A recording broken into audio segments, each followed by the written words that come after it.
Mumbai Goa महामार्गावरती LPG gas वाहून नेणारा टँकरला अपघात, हायवेवरची वाहतूक मागील 7 तासांपासून ठप्प.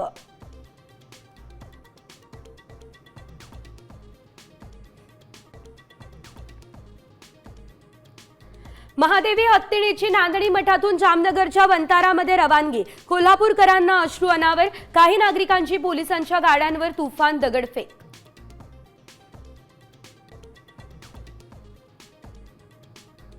सर्वोच्च न्यायालयाच्या निर्देशानुसार नागपंचमी साजरी होणार, मात्र केंद्राच्या परवानगीमुळे शिराळकरांना होणार जिवंत नागांचं दर्शन.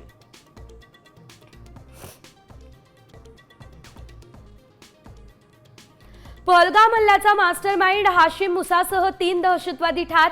ऑपरेशन महादेव अंतर्गत लष्कराची कारवाई. सॅटेलाइट फोन सिग्नलवरून मिळालं लोकेशन.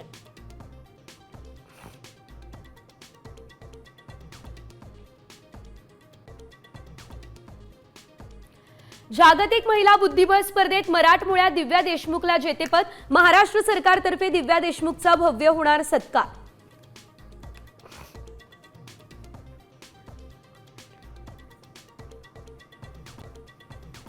आता isakal.com आहे देशातील नंबर 1 ची मराठी न्यूज वेबसाईट. प्रत्येक अपडेटसाठी isakal.com ला नक्की भेट द्या.